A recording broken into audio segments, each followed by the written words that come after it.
Welcome back to Open as we are continuing our coverage of the coronavirus and how it actually is affecting Bronx organizations. Our next guest in helping us to understand a little bit in regards to sports. South Bronx United has been doing some great work with young people, soccer, the whole nine yards. But as an organization, they're challenged because, of course, physical fitness, soccer is an outdoor event, and everybody knows what our job is today: stay home, stay indoors. Joining us now is Andrew So, Executive Director of South Bronx United. And Andrew, good to have you. Yeah, thanks so much for having me on. Hey, well, listen, definitely being all indoors is cramping a lot of people's style, but particularly you guys, because soccer is what you do. So, talk first of all about a little bit about the organization and how coronavirus is actually affected. Yeah, man, it's crazy for everyone. But we work with about 1,200 boys and girls total, and they're all part of some soccer program that's done either recreational programs on the weekends or after school. We work with several schools, and then we have a program of kids that do training on competitive teams. They travel around for games, and they do academic and college prep programming with us as well. So uh, trying to really, it's really been an adjustment trying to figure out how to best support the young people and families in our organization. I think when we had to first cancel all programs, that was a really, really tough time because for so many young people, physical activity, recreation, sports is really integral for their mental and physical health, especially during really stressful and anxious times like now.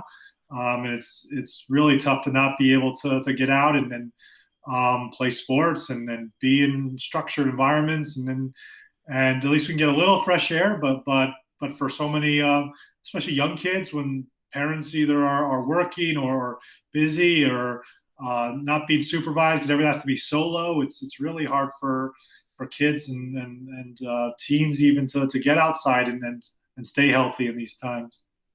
And talk about stay healthy. I mean, my son is in here complaining. He's a football player in college. He's talking about he's losing weight.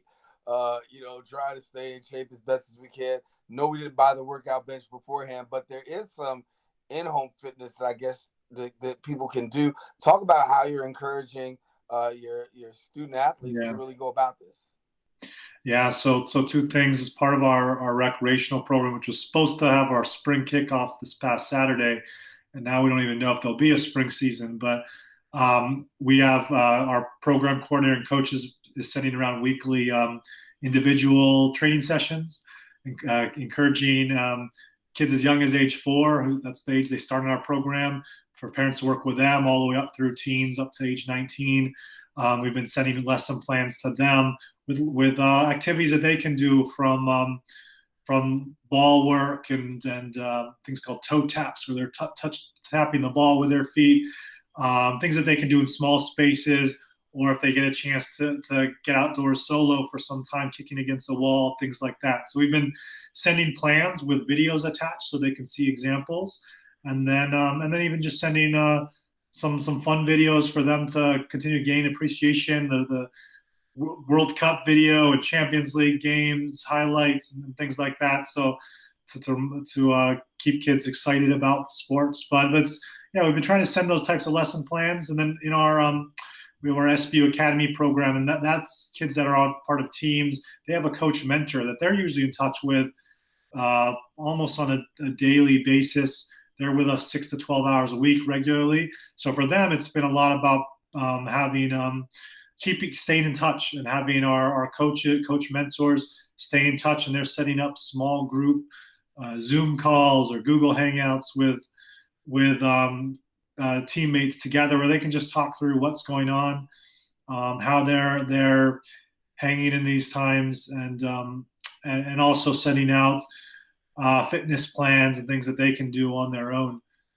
So it's a combination of trying to still maintain some type of one-on-one or groups social contact because we know that's so important, especially for kids and teens to still be able to be in touch with their support network, and then also provide them with some guidance and on things that they can do to stay in shape, stay healthy, maintain their skills on the ball and things like that. Yeah. I want to talk a little bit about the mental and the physical health, because obviously we talked a little bit about the physical health and the mental health. As an athlete, we know that's important, right? We know that in order, it's not just about being physically fit, it's also about being mentally fit as well. And in a time like this, how do you as a coach continue to, and as a mentor, continue to implement this, particularly in the area of mental health, because we know that we're only in the initial phase of this, and this is going to be a few minutes. And for kids, they're going to want to cramp outside, run outside, and get outside, and that's not going to be the order of the day for a minute. Yeah. I mean, it's really tough.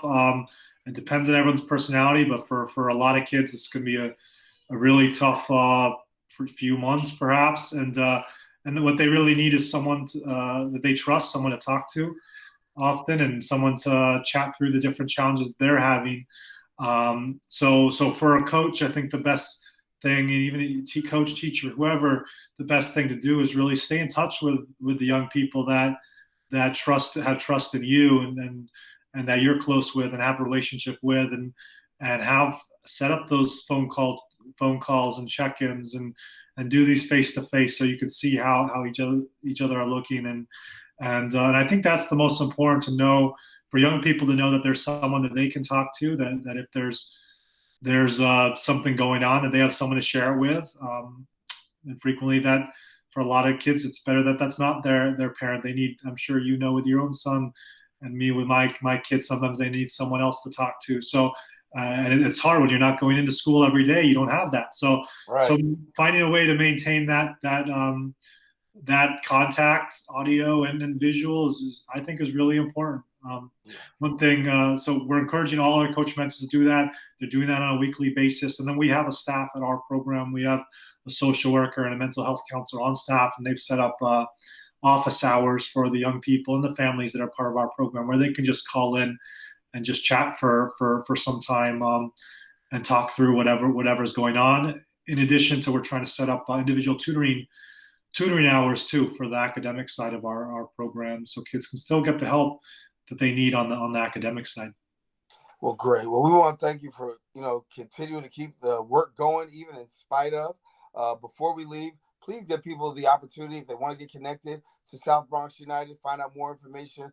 How do they go about doing that? Yeah, you can go to our website, southbronxunited.org. We're on Instagram, we're on Facebook and Twitter, all the socials. And you can connect to us that way. That's pretty much the only way to get in touch with us right now. Well, we do have our phones open, so you can call us as well. You can get the phone number right off our website. But yeah, anyone's welcome to reach out, and hopefully we'll be able to open up our summer camp registrations soon. We're hoping things will be back to normal by then. Certainly, we're hoping sooner that we'll be back on the field for the rest of the spring season. But at this point, we're planning, preparing to get outside soon, but also planning for the worst. So yeah, we'll hoping to be back out in the summer, and encouraging families and to look for us as a summer program, or get started with us in the fall if they're not already part of our program. All righty. Well, Andrew So, who is the executive director of South Bronx United, I want to thank you so much for coming and sharing with us here on Open. Of course, we'll continue to let you know more about what's going on with coronavirus as things continue to develop. Thank you for taking the time and sharing with us here on Open. Thanks so much, Daren.